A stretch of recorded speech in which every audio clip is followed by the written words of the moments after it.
everybody. Welcome back to another episode of Gaslighting the Warfighter. My name is Will Wisner. I'm the Executive Director here at the Grunt Style Foundation.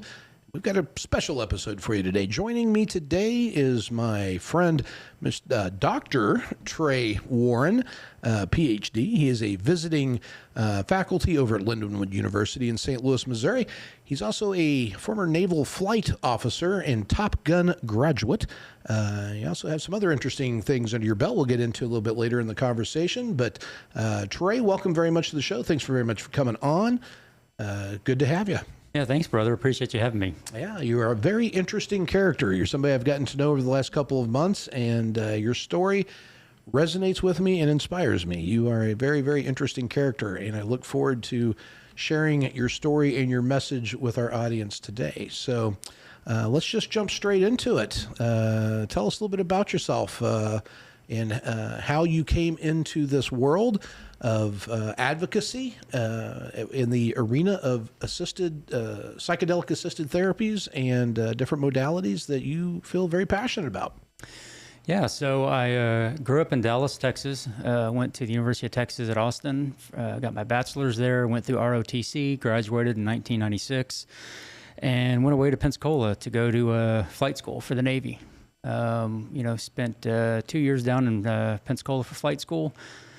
Graduated, got selected for Tomcats, and went to Virginia Beach and started flying the F-14 Tomcat. Was in my first fleet squadron, and got there in 1999, did my first deployment in 2000. We were enforcing the no-fly zone in southern Iraq, which was interesting, flying over Iraq before 9/11. Did my first deployment, and I was actually briefing for a flight on 9/11. The next morning, I'm flying a combat air patrol over the U.S. with live missiles. Never thought I would be doing that. Yeah, so that was kind of interesting. Finished up flying the F-14 in my fleet squadron. Did another combat deployment.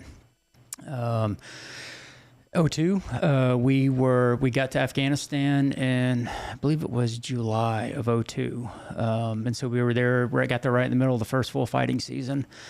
And by that point, I was a qualified JTAC and a forward air controller airborne. We would do FAC-A missions from the F-14. So I did a lot of those in the tribal areas in Afghanistan, working with ground forces. Yeah. So for those that are listening that don't know what a JTAC and a forward observer and all of that is, would you mind breaking that down? Yeah. So a JTAC, or as the Marines like to call them, ground FACs, it's basically somebody who is trained to coordinate fires within close proximity to our friendly troops. So to get qualified, I went down to Camp Lejeune down in North Carolina. Hope you didn't drink the water. No, luckily I stayed away from the water. That's good. Went through JTAC school down there with the Marines. So I was trained by the Marine Corps to be a ground FAC. And once I got that certification, then I started a FAC-A syllabus run by the Navy Weapons School in NAS Oceana to learn how to be a FAC-A in the F-14. Wow. So I learned how to control helicopters, artillery, fast movers, any kind of fires to help you guys out on the ground when you're on mission. That's pretty wild, man. So how long were the Tomcats in service for? I don't remember the exact date they IOC'd. It was in the 70s. I want to say late 70s is when they IOC'd. And then they flew the last ones off to Davis-Monthan in 2006. Really? That long? Yeah, I was actually on the ground in Iraq working with Special Forces on a deployment when they flew the last Tomcats out. So I was kind of bummed out I missed that, but I was doing some more important stuff downrange. So yeah, sure. So yes, okay. So what did you tell us all about Top Gun? Let's go into the Top Gun stuff, because that's everybody knows what Top Gun is, and it's super cool. And you're the only guy, well, one of the few guys I guess now at this point that I've met that are a graduate of that incredible program. Tell us about that. How'd you get into that, and what's that like? Yeah, so in the Tomcat community, kind of weird time in 2003, 2004, because the Tomcats were going away and the Super Hornets were coming in. Mm-hmm. And I was an instructor at the Tomcat Training Squadron, teaching new guys how to fly the Tomcat. And I had applied to go to Top Gun while I was on my last deployment, but I was not able to go. Our CAG, we call him a CAG, but he was the commander of the air group, the air wing on the carrier. Told me that even if I get the spot, he's not going to let me off the carrier because I'm one of 8 people on the whole aircraft carrier trained to be a FAC-A.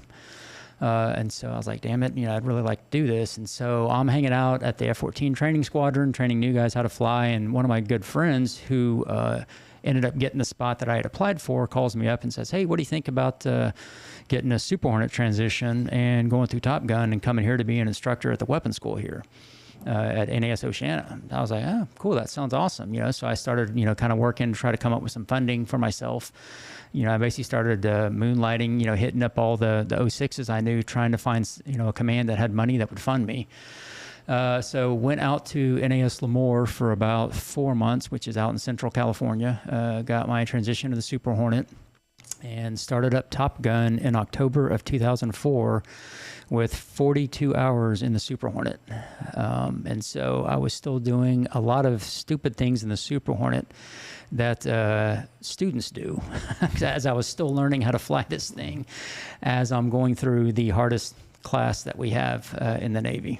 Wow, so normally are people already pretty well familiar with that platform before they go? Yeah, normally guys have somewhere around 1,000 hours in their jet before they go through Top Gun. So you had how many going in? I had 42. 42. Okay. Yeah, I had about 1,200 in the Tomcat. Yeah. So I knew how to fly. I knew all the tactics. It was just a matter of trying to learn this damn jet. So I was actually learning the jet as I'm going, as I'm flying in the hardest class. Did you have to have like a bless off of somebody to like waiver that to that's a lot of hours, right? 1,000 hours? Yeah, not really. I just kind of was told don't screw it up. That was kind of my blessing, I guess, was hey, good job, don't screw it up. Well, somebody trusted you. Yeah, luckily the pilot I went through with, great guy. He and I are still really close. He had about he had about 300-400 hours in the Super Hornet. So he had a little more time than I did going through. And so, he and I were able to put it together and, made it through the class. The class is nothing like you see in the movies. Oh, really? We don't hang out at beaches all lubed up with oil and play volleyball. And sing love songs to beautiful women in the bars? No. Maybe back when the class used to be in San Diego, and maybe they did then. When I went through, it was at NAS Fallon, which is out in Nevada. It's about an hour and 15 minutes outside of Reno in the middle of the desert. Oh, wow. What year was that? 2004 is when I went through. 2004. I actually had to go back 2005. Gotcha. So great flying out there. The flying out there is unmatched. They've got, simulated surface-to-air missiles, and, they pop smoke, and, they'll have bandits come out. They have a whole fleet of aircraft that work as the bad guys. Oh man, that's got to be the coolest job on the planet. Yeah, it was fun. And man, when you come out of that class, you are lethal in that jet. The class starts off with dogfighting. Yeah, that's the first couple of weeks, and you learn how to fight the jet. Dogfighting. 1v1. Just like you saw in the movies. Yeah. And then when you finish that up, then you go into section phase. Section phase is you and another plane. The other plane is a Top Gun instructor. And that's where you learn to fight as two planes. You do some just pure air-to-air missions. You'll do some what we call strike fighter missions, where you're fight your way in, drop your bombs, and then fight your way out kind of missions. And then the last phase is what's called division phase, where you do it as 4 planes now, and you and the other 3 planes are all students. And when you're doing division, when you do section phase, you'll be going against maybe 4, maybe 6 other aircraft that are kind of the bad guys. When you get to division phase, you're going against 12, 14 aircraft that are the bad guys. And again, some missions are just purely air-to-air, where you're trying to protect the aircraft carrier. Some are, strike fighter missions where, you've got simulated bombs and you fight your way in, you drop your simulated bombs and you fight your way out. As far as the minutiae of the class, it's pretty detailed. Lots of 12 to 15-hour days. You get to the Top Gun building at 6 o'clock in the morning, and you don't leave till maybe 9, 10 o'clock at night. Yeah, long days, man. And it's got to be taxing on the body too, right? It is. Yeah, it is. It's pretty brutal. The flight's anywhere from 45 minutes to an hour and a half flight. But you'll do 1 flight in a day, and then you'll spend literally 8 hours afterwards debriefing it. And it's just, your body gets used to it. That's how you learn, huh? Yeah, that's how you learn. So, tear that thing apart. Yeah, like I said, you graduate Top Gun. I mean, you were lethal in that jet. I mean, you can.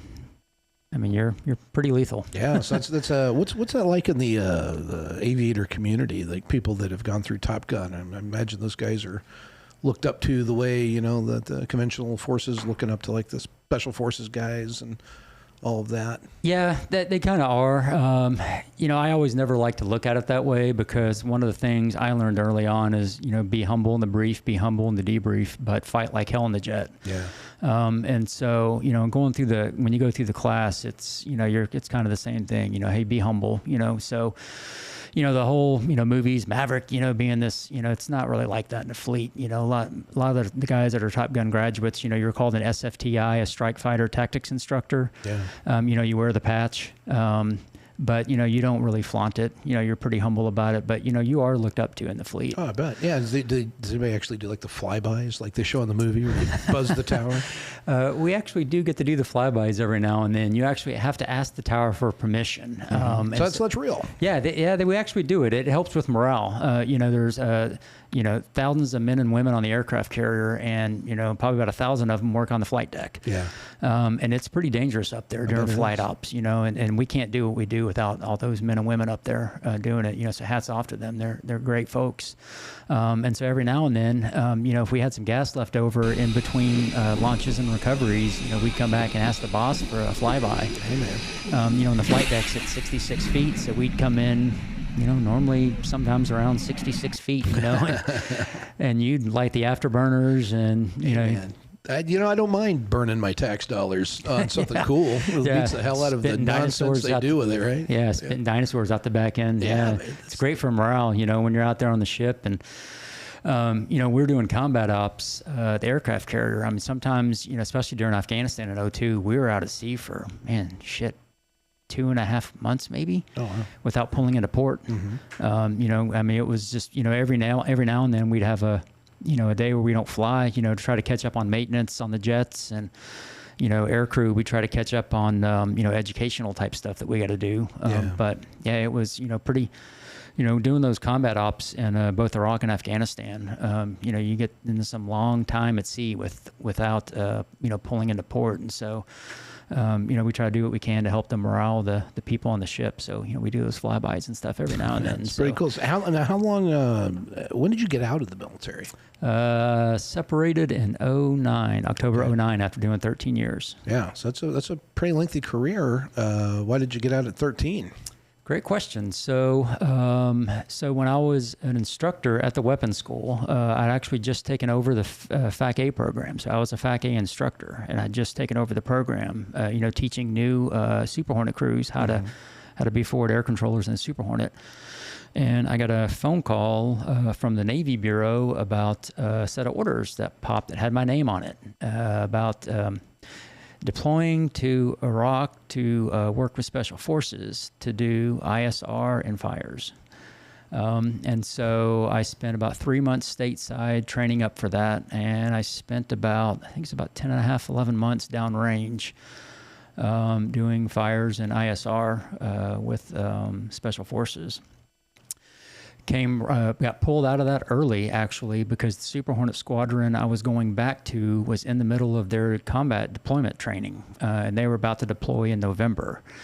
So I got pulled out, and I believe it was early March. I got pulled out to go back to the Super Hornet squadron, the training squadron, to get my Super Hornet qualifications back up, and then to meet this squadron in the middle of their deployment training. After all these deployments, my wife and I looked back at my last 2 deployments, and over a 28-month period, I was gone for 22 of them, away from my wife. Yeah. So we used to laugh about, how I'd get a conjugal visit, to come home and see my wife every now and then.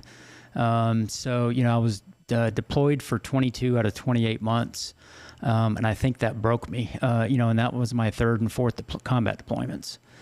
And so, I remember, people sometimes ask me, hey, Trey, is there a mission that that you were on when you knew it was time to get out?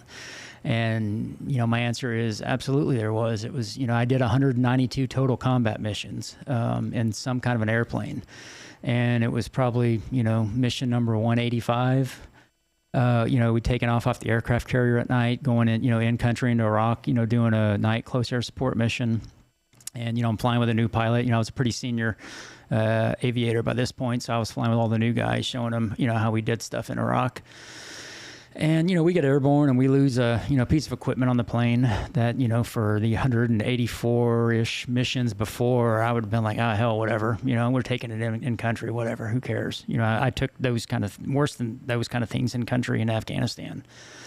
But I get airborne and I could make a decision about should we take this jet or not. So is that like you were like physically incapable of mentally cognition was? Yeah, my brain could not process what was going on and should we take the plane. And I remember I'm talking on the radio to the ship, to the carrier, and I'm talking to the airborne spare. We always launch an airborne spare because, we want to make sure we can provide 2 aircraft for the guys on the ground when we're doing close air support.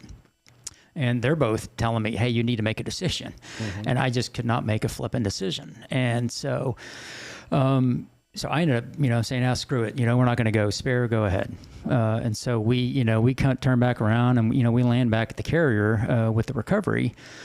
And it, almost was a little bit like the first Top Gun movie. I didn't walk into my CO's office and slam my wings down on his desk. But, a few days later, I scheduled a meeting with our executive officer and our commanding officer and went into the stateroom and said, hey, sir, I'm done. I'm getting out. I can't do this anymore. I just thought it was, kind of battle fatigue or, right. Being burned out, from 4 combat deployments and 180 whatever combat missions. But, looking back now, I think that was the start of my brain injuries, because I noticed those, last 10 or 15 missions. I mean, I had a rough time just thinking through, making decisions. I was getting headaches, that kind of stuff. No, this is very physically demanding. And, I never been in an airplane, anything really like that. So I can only imagine based on, what I've seen in movies and things like that. But yeah, tell me about that. How physically demanding is that? What was going on that was so impacting your cognition and your physical health? Yeah, so I started flying the Tomcat in 1999. 2000. And so from 2000 to 2009, I was flying, supersonic fighter aircraft. I was on a flight in the Tomcat where I went up to 54,000 feet, and we nosed it over and went to Mach 2 in the Tomcat. So, you can go. I've been 1,500 miles an hour before in an airplane. Wow. What's that like?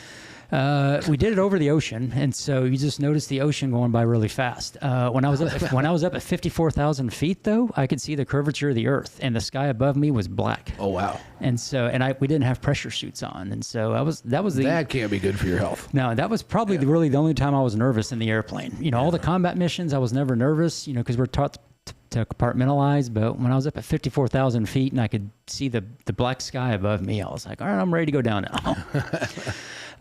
But when you're flying the jet, you pull a lot of G's, and so, sitting here at the desk right now, we're under 1 G, Mm-hmm. It's the force of the Earth.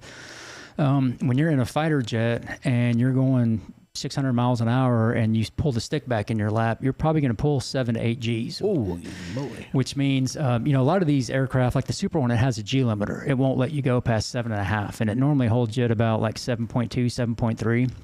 But still, your body weighs 7 times the weight it does under, like it does right now. And so, we do that all the time when we're flying these fighter aircraft, close air support missions, we'd pull Gs coming off target. And, when we're doing dogfighting training missions or any kind of air-to-air training missions, you're always pulling G. Like I said, anywhere from, 2G to 7.5 Gs. I got a flight in a MiG-29, which is a Russian fighter aircraft, and I pulled 9 Gs in that thing. Ooh. I thought I was going to shit myself. You may have. It was pretty intense. That's a whole other question. How do you go to the bathroom in these long flights? Do you guys wear diapers or what's going on? No, great question. So we've actually got we carry these large bags. We call them pits bags. It's basically a big Ziploc bag with chemical in the bottom of it. Yeah. And you piss in those things, and the chemical soaks up the piss. Well, there you go. Now you know, everybody. That's how it works. That's how we go to the bathroom. Yeah, I've got a funny story about that if we've got time. Yeah, I'd love to hear it, man. We're always dealing in such dark things on this show.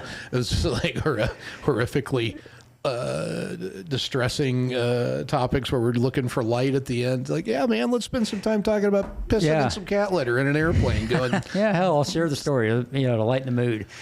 So one of the funny things we used to do in Afghanistan at 02, our missions in 02, they were 7.5 to 8.5 hour missions in an ejection seat. So yeah, I've got a bad back from that now, believe it or not. I bet you would. Ejection seats aren't fun to sit in. And so one of the things we would do, you spend a lot of time just transiting, from the boat. We have to hit multiple tankers. In 02, a lot of the fighting was going on over in eastern Afghanistan in the tribal areas where all the mountains are. So we'd have to hit, I think it was 2 tankers before we'd get into the mission area. And so, we'd have to hit those same 2 tankers on the way home. And so, we'd always try to, hey, let's see if we can go the whole 8 hours without peeing in a bag. Make your own fun, man. Yeah, yeah. I mean, that's what we do to have fun. That's right. It's a deployment. And so, I'm on this mission with, a good friend of mine who's, a pilot, and I'm just, and we're on mission. I think we're doing a close air support mission, and I'm struggling. Mm-hmm. And so, we got to go hit the tankers. And so, we're on the tanker, and I'm just like, dude, I'm not going to make it, man. And he's like coaching me, like, come on, man, you can do it. I'm like, dude, I can't make it. I'm going to piss myself. And so he's like, all right, man, go ahead, wuss out, pee in the bag. So I pull this bag out, and I start peeing. And I fill the bag all the way up to the top. And I'm like, damn it, this isn't stopping. And so I have to pinch it off, and I'm like rooting around on my bag, trying to find another bag. And by the way, we're on a tanker tanking right now, getting fuel while I'm doing this. And so I get another bag. I'm able to finish, but I've got this bag now that's no shit filled to the very top with pee. Yeah. And I'm like, man, what in the hell am I going to do with this thing? So I prop it up on the console back to my right, and I'm just hoping the thing stays there. Oh, dude, that's like a water balloon. Yeah, it's a big water balloon, basically. And so luckily it didn't move. There was like pee leaking out every now and then. No. It wasn't the best Ziploc bag, and so I'm like getting pee all over the back of the jet. Yeah. And so, we come back, and when you take a trap on an aircraft carrier, and I've got 460 of them, luckily I've got the same number of catapult shots that I do traps, which meant I never had to eject. I've had close a couple of times. But so we're coming back, and when you trap, you go from about 170, 180 miles an hour to 0 in about 20 yards. Oh, whoa. And everything in the jet goes forward. Yeah, including the pee. Including the pee bags.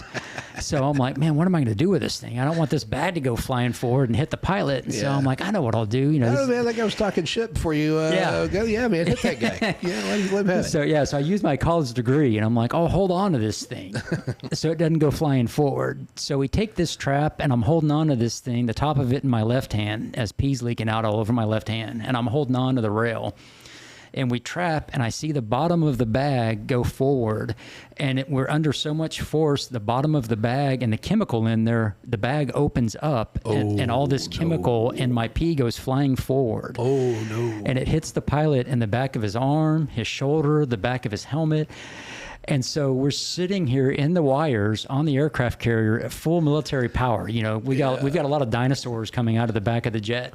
And he's like, dude, something just hit me in the back. And I'm like, I'm literally and figuratively pissed at this point. And I'm like, dude, that was my piss. Yeah, man. But hey, the good consolation prize, he won the game, right? He did, You tapped out first, and he won. Yeah, he won the game. And you gave him the trophy. Yeah, and he got the trophy. Right. He got to wear my piss. Yeah, so that was some of the fun that some of us crazy aviators have fun with. Yeah, it's good stuff. In and out of when we're actually doing actual mission stuff. Yeah. Yeah, I mean, that's a good little peek into that world. I mean, never would have thought about any of that. Yeah. So these, you're talking about the arresting on these aircraft carriers coming in. Mm-hmm. That 20. How many yards did you say that was? 20 yards? Yes. When you stop, it's probably 20 to 30 yards for the pullout. Yeah, because those arresting gears are tied into batteries. Yeah. And so you have to report your weight. A lot of times you have to dump fuel down because if you land too heavy, those batteries can only take so much weight. And if you're too heavy when you trap, you can actually basically damage the batteries, and they're out of service. And we only have 4 of them on the carrier. Normally during combat ops, we only have 2 wires rigged. So normally you're only using 2 of those batteries at any one time.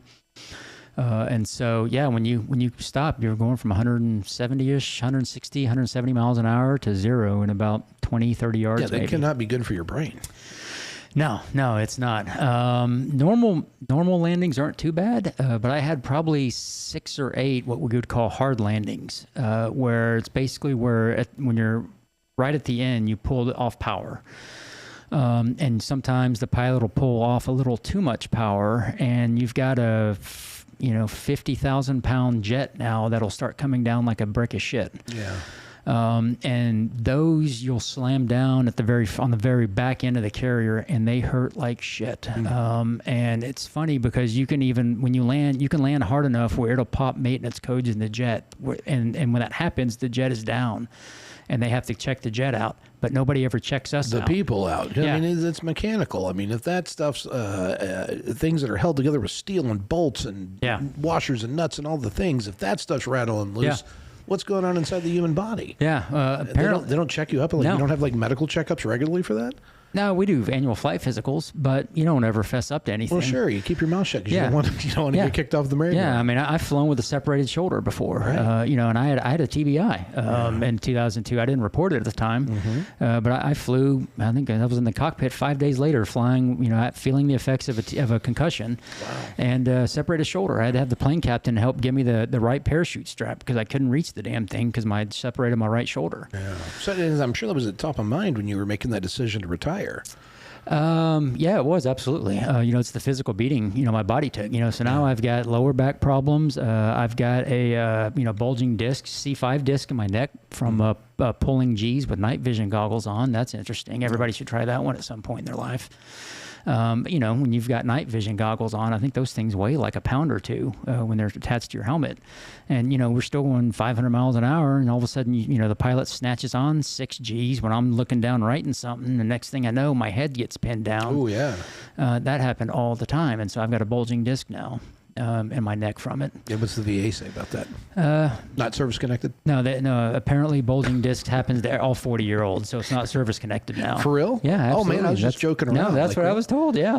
That's crazy. Lots of 40-year-old Americans end up with bulging discs in their necks. That's what I was told. Wow, man. So it's not service connected. Unreal. Shame on whoever made that rating. Yep, so I don't have a disability rating for a bulging C5 disc, and they won't do anything with it. Because it hasn't ruptured. And so they're waiting for it to rupture until they'll go in and do surgery on my neck. Holy moly, man. Yes. Thank goodness for Ibogaine, though. Oh, yeah, Ibogaine. Let's talk about that. So now we're getting into the meat. So you come home, and how long before you realized that you may be interested or in need of something like Ibogaine? That's really pretty recent stuff. And what year did you get out again? 2009. So, and when did you go down that path? Well, walk us there. Walk us to that part of the story. That's what we're here to talk about. So I get out in 2009. At the time, I knew I was burned out. I'm like, I need to get out of the Navy. I need to do something different. I was excited for the next chapter of my life. My wife, we got married in 1997. She was ready for me to get out. She'd been through all the deployments and all the shit. So I'm looking forward to it. I get out, we finally start a family. I have 2 amazing kids, twins, they're 14. And we moved to St. Louis. When I first got out, my first job was, I was doing consulting work, for a company, traveling a lot. And, my wife and I were starting this new family. I'm like, I just got done traveling. I don't want to keep doing this. So I ended up getting a factory job here as a production manager, here in St. Louis. So I do that for 4 years. I'm not doing okay. I think my wife is like, you need to go see a therapist. And, I'm still doing the, masculine macho fighter guy. I don't need a therapist. Screw that. I piss in bags at Mach 8. I don't need to talk to a shrink. I don't need a therapist. What is she going to help me do, right? Right. So I finally go see a therapist, and at the time, I remember, I'm talking about my combat stuff and she mentions PTSD and I'm like, nah, I don't have PTSD. I'm not having nightmares. I'm not, waking up. I'm fine. So, I do my therapy sessions and I don't think they did anything. I ended up going back to graduate school in 2014 at University of Missouri, St. Louis here in St. Louis. And I started doing my graduate work towards my initially a master's in political science and then my PhD in political science. Doing that, and at the time I'm teaching part-time at St. Charles Community College, teaching manufacturing and logistics, because I just spent 4 years doing it. And, I'm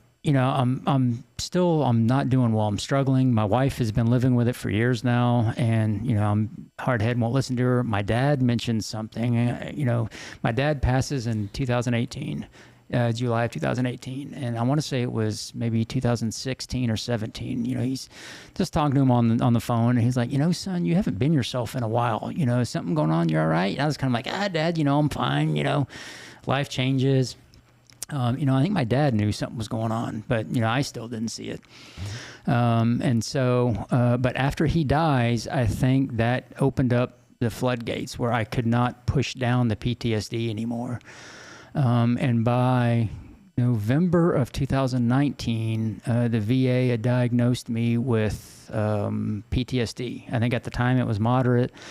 Ends up getting changed to severe PTSD with severe anxiety and depression. And I think February of 2020, I'm screaming to the VA to do something to help me. I'm living in my closet down in the basement. Basically I'd stopped sleeping with my wife because, I'd roll over in the middle of the night and, punch her. I was kicking her. I was having problems with my legs, moving around at night when I was sleeping. So I'm sleeping by myself in the basement, and I end up living in the closet. I'm, crying, sleeping a couple hours a night, just miserable. And so I'm screaming to the VA to do something. And that's when I get started on the VA's magical cocktail of SSRIs. Oh, yeah, that old chestnut. Yeah, and other wonderful medications to try to help numb me. And, initially at the time they did, I kind of got out of my closet a little bit, and I was doing, better for a few months. But I was on those things for almost 2 years. And the first time I was suicidal was, I think I'd been on them for maybe a year and 10 months. And I just come back from a 2-week kind of in-house PTSD program that, basically had kind of stirred up my demons. And I come home and there wasn't a really good trait or a really good handoff with my therapist back here. And so I was a nightmare when I got home. And my wife and I at the time are doing, I was doing equine therapy at the time.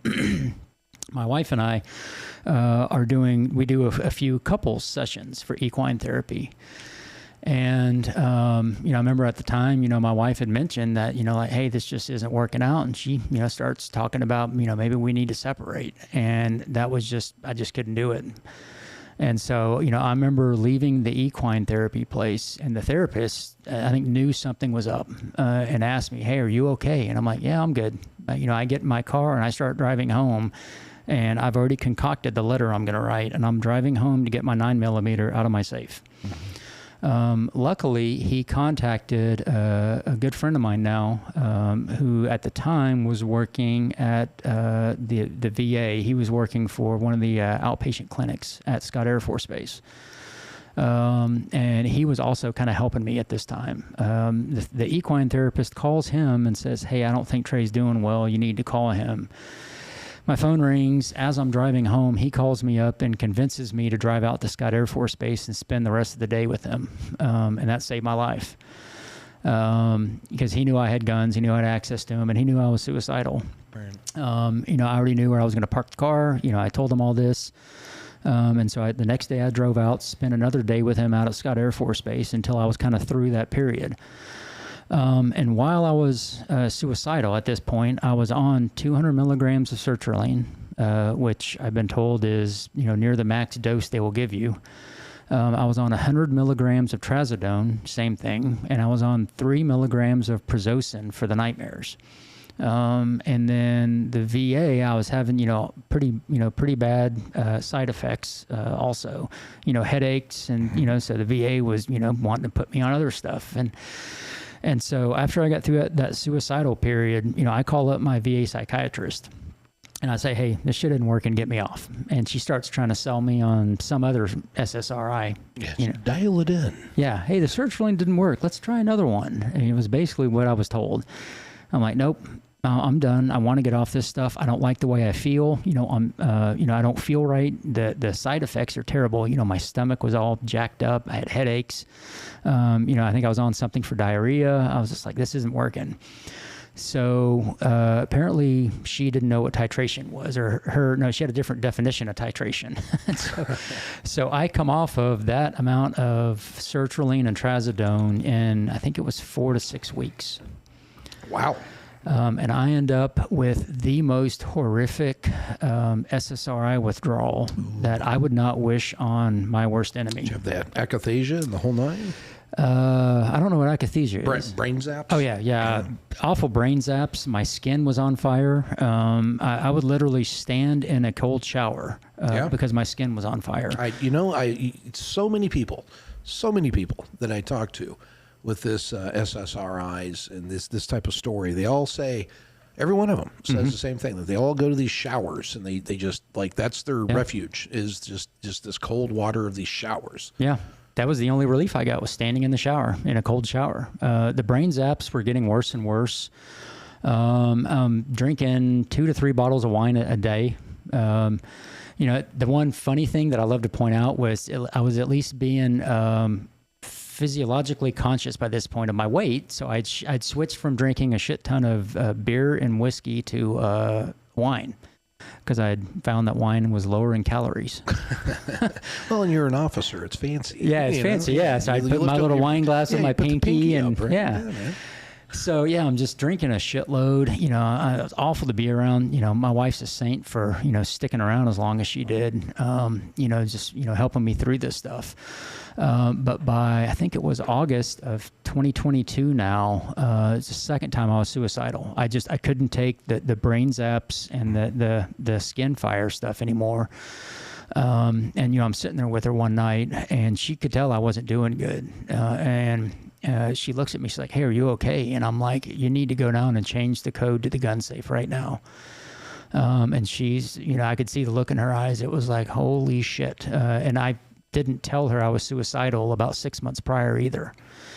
And so, the first thing she tells me is, you need to call the VA crisis line, which that was an interesting phone call.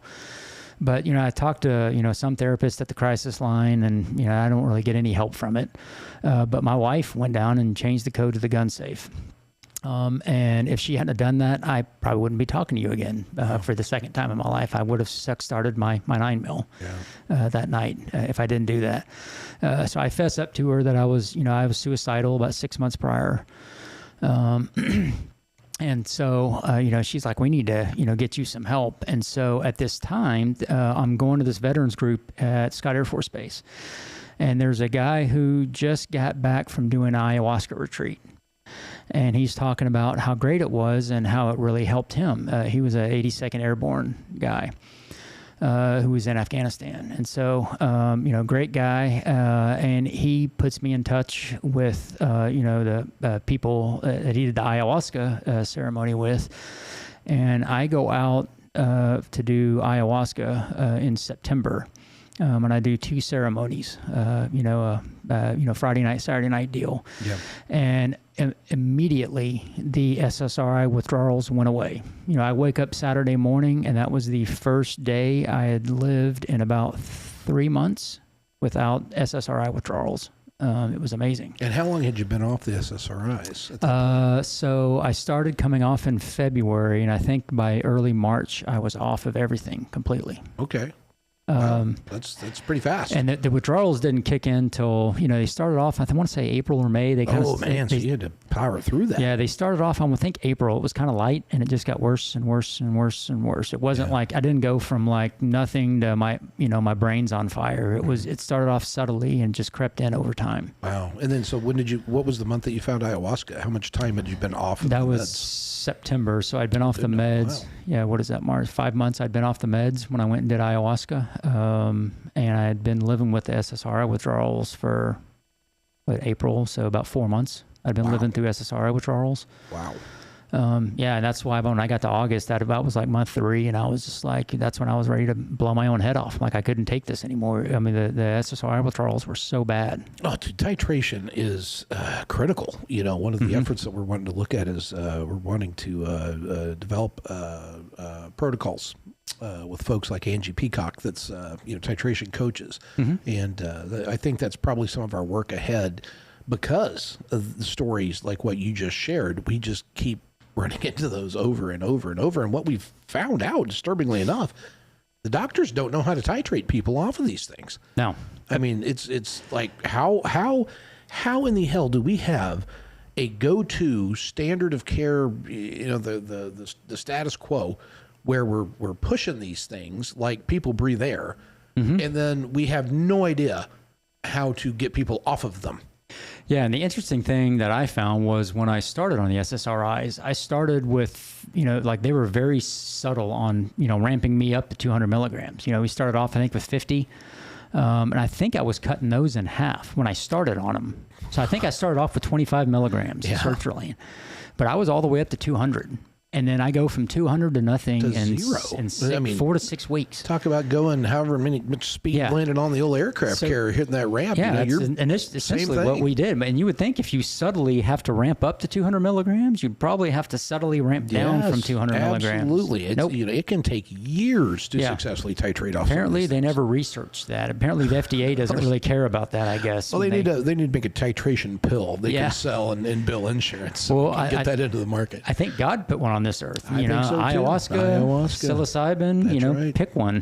Like I said, ayahuasca took care of my SSRI withdrawals in one ceremony. That's crazy, man. So how was that? I mean, so all the other things, I mean, you had the withdrawals, and ayahuasca sounds like it was effective for that. How about those other things? How about that, the spirit and the mind and all of that? Yeah, so my 2 ayahuasca ceremonies really helped me, my demons were already out. Yeah. I remember during the ceremony, I was just going back for more ayahuasca. I'm just chugging this stuff. And I remember one of the points, I'm like having a dose of ayahuasca with my demons. I feel like I was at the bar drinking with my demons.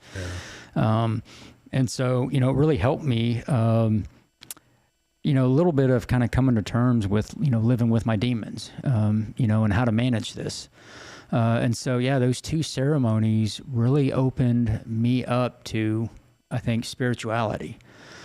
And so, I come home from those and I'm, like a new person. I'm like, man, I'm feeling great. And at the time I start also microdosing with psilocybin. That Monday I get home, I start microdosing with psilocybin. And I'm doing well for a while. My wife and I are, working stuff out, and, things are going better. I start working on my dissertation again. And, that's the period I was able to finish my dissertation research, and I defended my PhD, or my dissertation for my PhD. And so, I was doing well for a while, but I slowly started to go kind of, down the rabbit's hole again. I slowly started to get worse, and it's amazing how insidious this shit can be. My PTSD slowly started coming back. My anxiety and depression slowly started coming back. And by October of last year, I was just full-blown a hot mess again. Just drinking 2 to 3 bottles of wine again a night. It wasn't early enough for me to start drinking, but, I was a functioning alcoholic. I'm still working part-time and taking care of the kids, cooking dinner every night, but I'm a functioning alcoholic at this point. And, my wife and I have this terrible fight, and she's just like, I can't do this anymore. And so, Starting from November until February, that was the period I was suicidal again, off and on. December 26th, I checked myself into the VA hospital here in St. Louis, into the emergency room, because I had decided to go cold turkey off the alcohol on, I believe, December 18th or 19th. And so I'm having these awful heart palpitations. Like I feel like my damn heart's about to pop out. I'm having problems breathing. And I'm talking to my therapist and a friend that's helping me. And they're both like, you need to go to the emergency room. You're going through alcohol withdrawals. And I was also suicidal again. That whole day, I was, suicidal again. Before that, I'd already walked out, into the woods behind my house, and I found the tree I was going to use to hang myself with, because I didn't know the code to the gun safe. And so that December 26th was, probably one of the worst days of my life. It's the day after Christmas. And so that night I drive to the VA hospital and check myself in.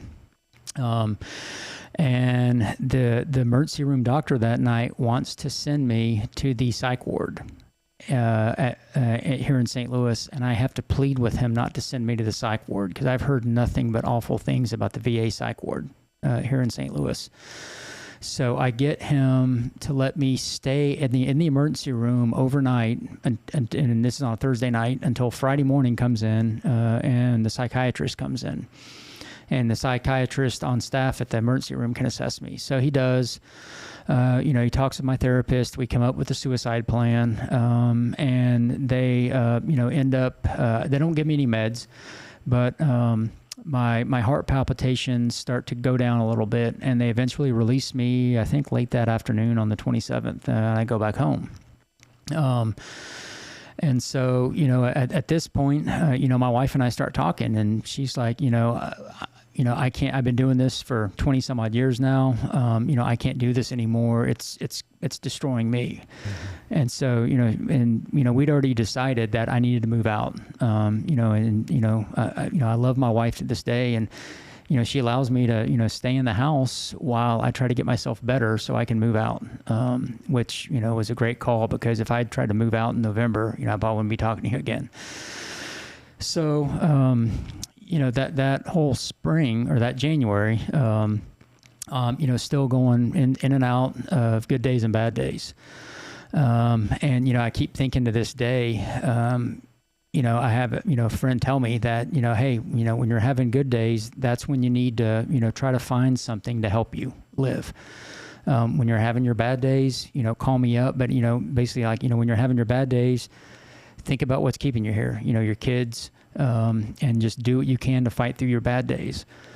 And that's what I do. And so I end up, I look at trying to do TMS here. I look at trying to do ketamine. Mm-hmm. And I decide, the logistics behind it are difficult, and I'm having a hard time getting in to ketamine. And so, I'm like, I'm not going to do that.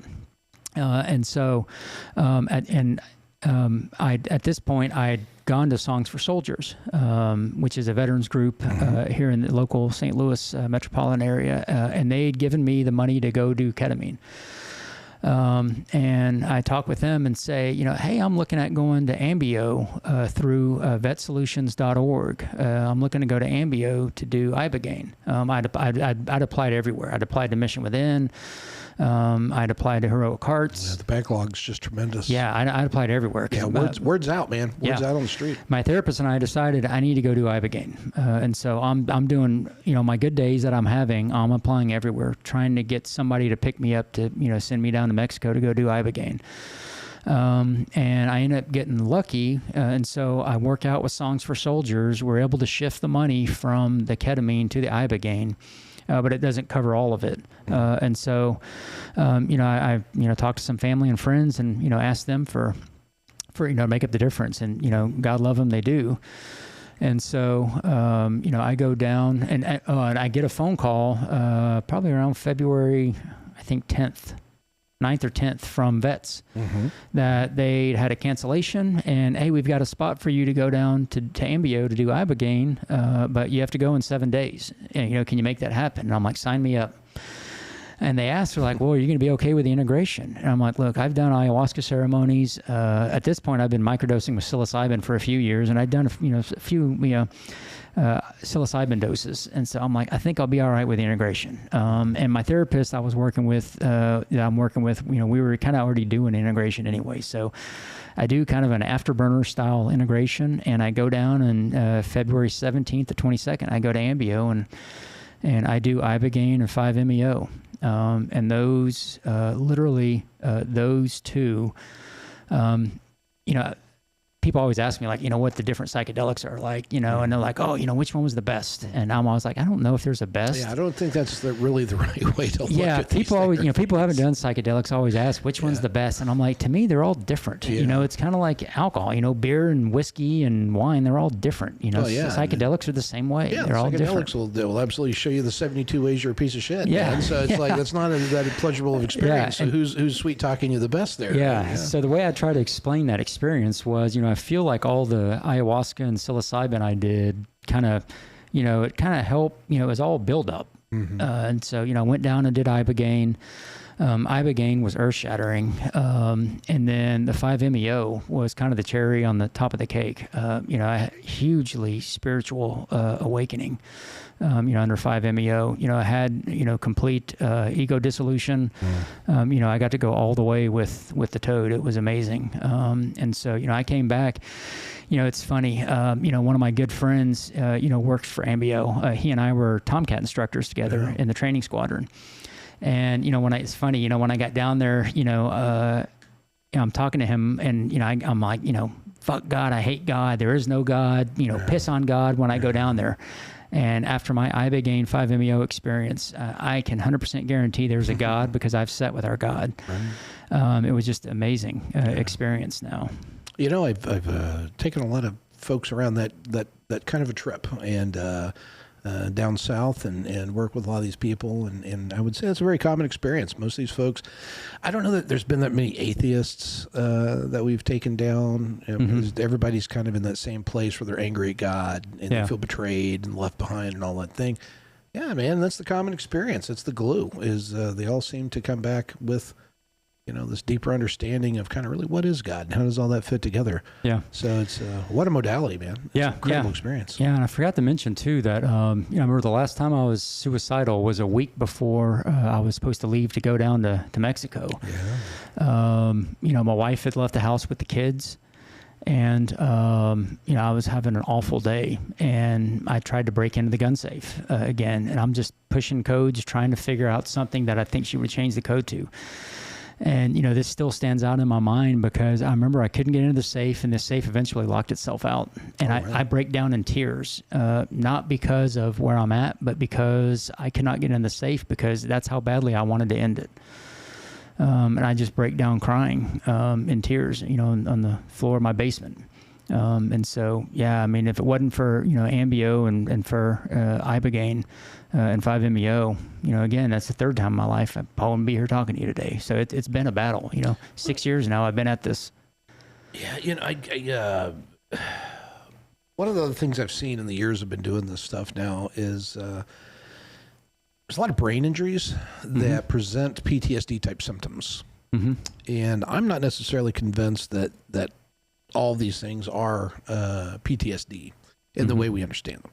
And I think a lot of this are these areas of the brain. Oh, hey, this part of my brain's affected. Well, that's the area that controls your emotional stability, their emotional regulation. And there's something about these nootropic effects of things like Ibogaine that's regrowing the white matter on the brain that is, providing that physiological mechanism to allow you to reconnect in ways that, all the other benefits that go along with these modalities like ayahuasca and Ibogaine really kind of, now the brain's knitted together, it can do what it needs to do.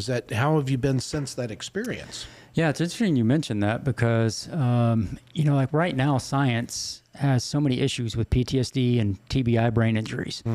Before I went down to do Ibogaine, I told the VA about my TBI. I self-reported it.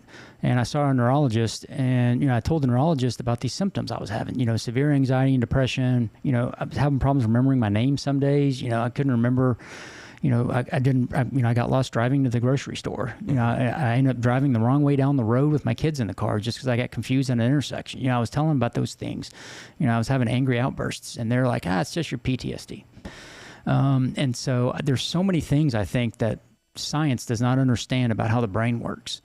And so, I come back from doing Ibogaine and 5-MeO, and what I found is that there's no magic bullet. Right. Sure. It's practice, man. Yeah. I come back and I'm, like anytime you do a hero's dose of any psychedelics, you're going to have a lot of us call it, the pink fluffy, the pink mist, the pink clouds, the unicorn, pink unicorn period, we're like, life is great. I love everything.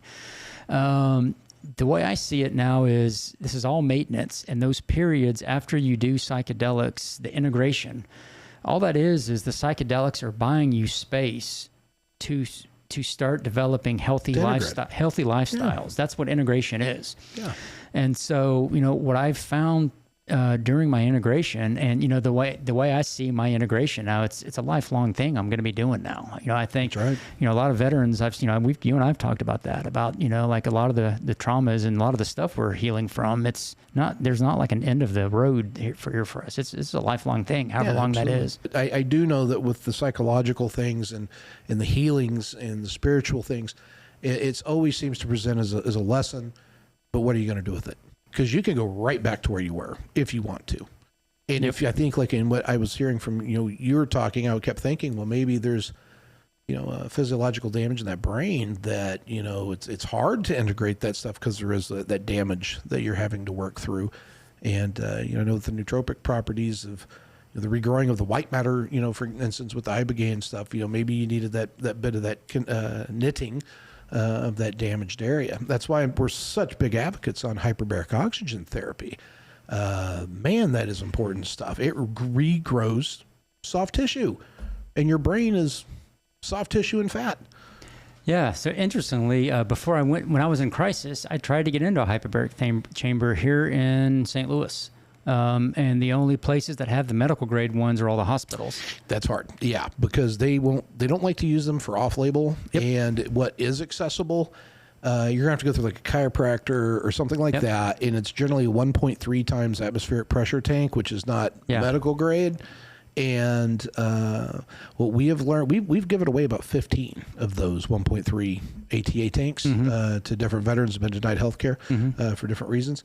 And they are effective. They're helpful. I have one in my home. And mine's a maintenance dose thing because I have my toxicity and all that stuff that I continue to have to battle. Sure. But so it's a maintenance dose. But if you double that protocol, instead of doing 40 days, do 80 or, that type of thing, you can still get some pretty good efficacy out of it.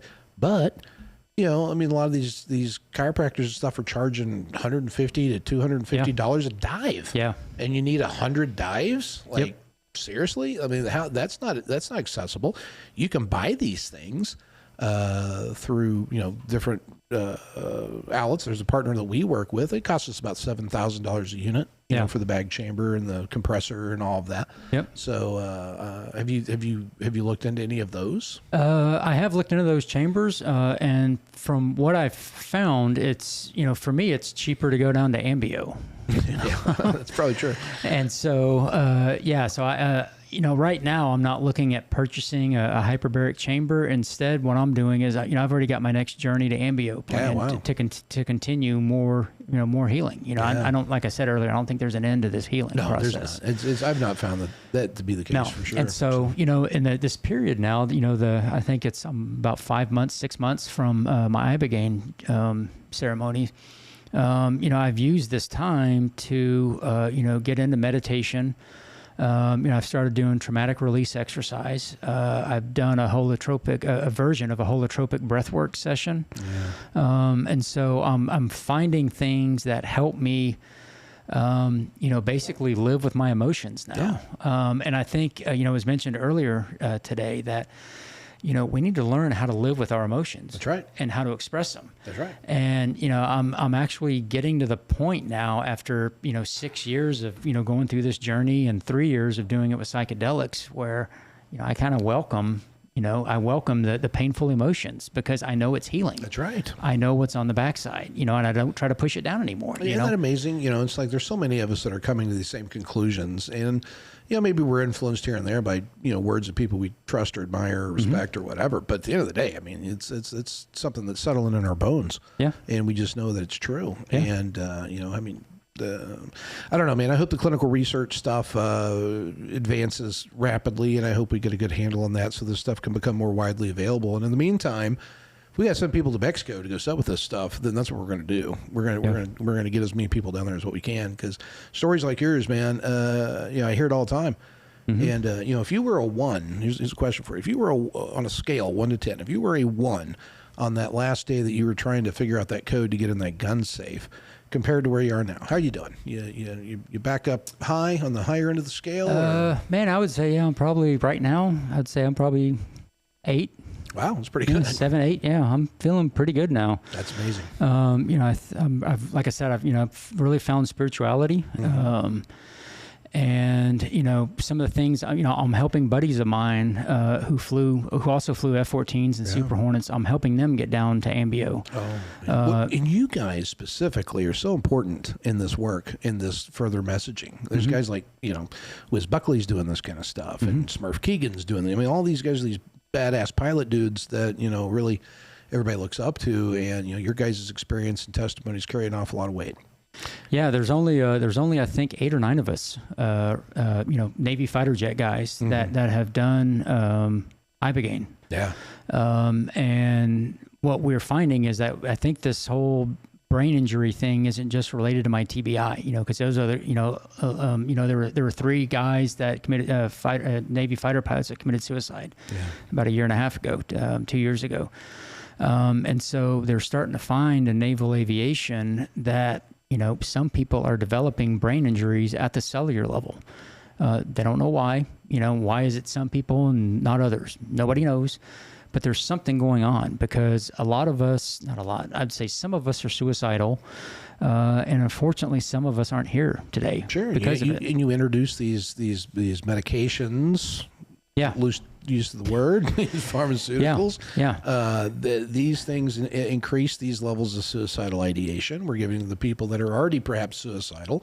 And surprise, our suicide epidemic is raging out of control. So now I know, to move the conversation a little bit different area, you are now have a doctorate in this political science, and I understand you are getting involved in advocacy and adding your voice to these efforts at the legislative levels. And I know Missouri has an upcoming initiative in this realm with ibogaine, and kind of following the lead from what was accomplished down in Texas with the ibogaine bill down there. Can you tell us a little bit about that? Yeah, so this spring I got involved with hyperbaric oxygen therapy bill that was here in Missouri. Yeah.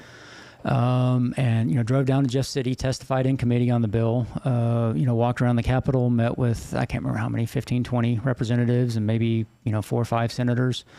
Told them my story. And when I was down there, this is before I'd gone and done ibogaine. So, I was struggling, and I was kind of having an okay day that day.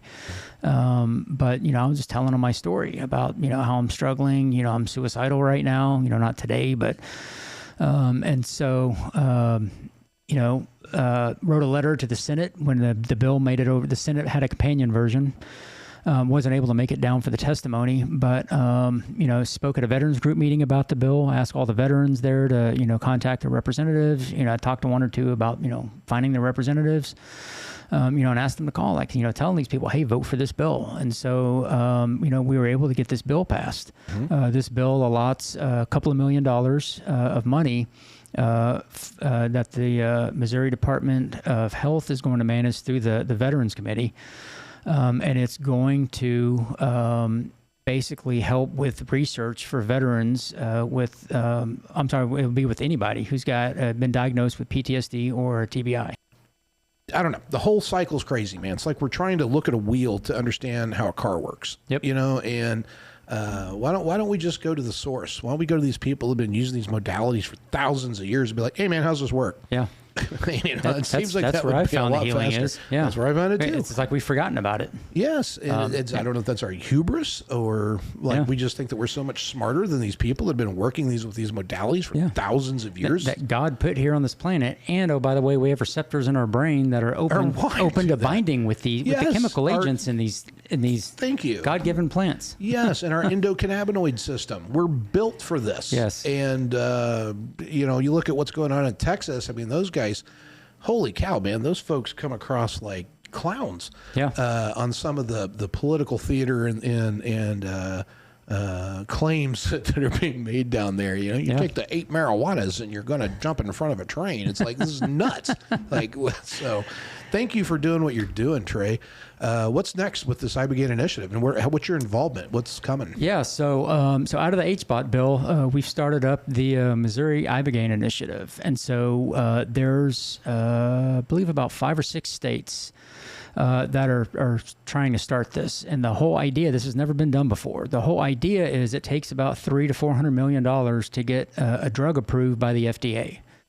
And so Texas started the movement by passing their $100 million iBegan initiative that's going to research iBegan for trauma and substance abuse. Yeah. Here in Missouri, we are trying to do the same thing here in Missouri.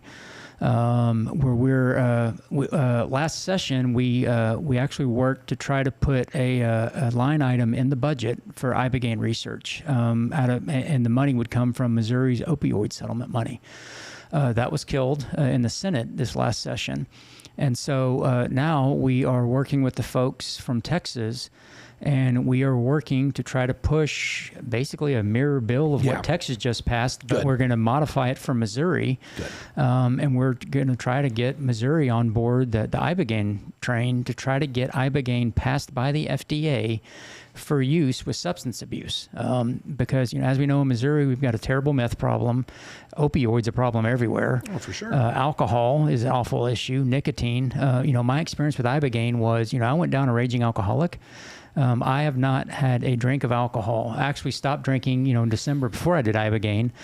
It was an awful fight for me, getting through those months. But since iBegan, I've been in bars, I've been at sporting events, people drinking beer around me. I have no use for alcohol anymore because of iBegan. Isn't that amazing? And so, I can attest to the powers of iBegan and substance abuse. It takes, I don't know how, nobody knows how, but somehow the second layer of a root, of the root bark of a tree from West Africa somehow cures, or not necessarily cure, but somehow it helps the issues of substance abuse. Hey, man, so God's mysterious. We're pushing that here. He seems to like those bushes, doesn't he? Yeah, the old burning bush of Moses, acacia bush. Yeah. It just happens to be the bush. Now we're harvesting iboga trees. Right.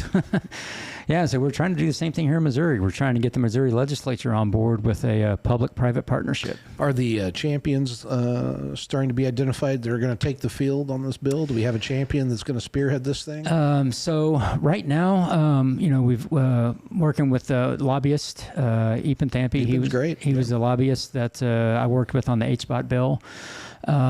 He was kind of the start behind this iBegan initiative. And so right now we're just kind of reaching out and identifying who the partners are going to be, who the players are going to be in this that are going to help get this through through the legislature. Count us in, man.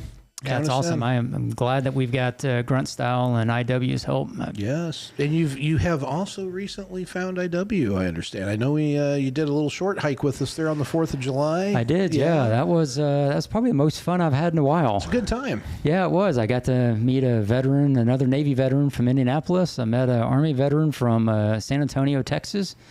It was amazing. It's an unusual methodology that we have going on with IW. I was a little taken aback at first at the sight of all the Silkies. Yeah, it looks like a giant gay pride parade rolling down the street, right?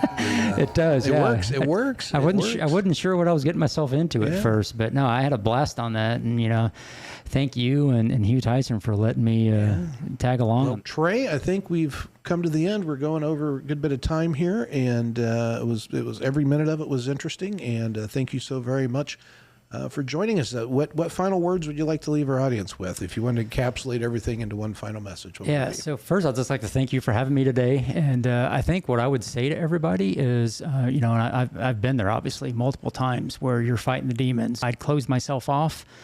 I didn't have a lot of friends, but I had one or two people that, literally, I think I told them where I was at and they'd call me every day. Yeah. Just make sure I was still here on this earth. And so, what I would say to everybody is, people care about you. People love you. Reach out, find the help. We are here to help you.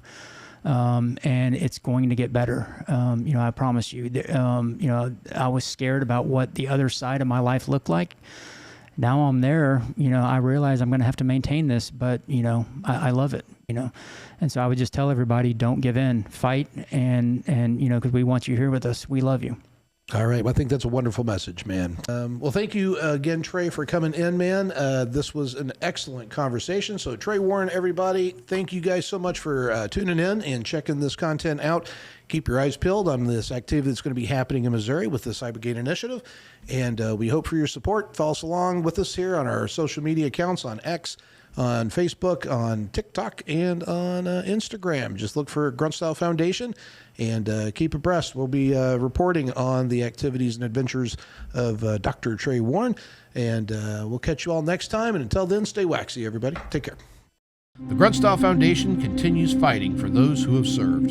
Support our mission at gruntstylefoundation.org/donate. Stay strong, stay vigilant, and keep moving forward with purpose.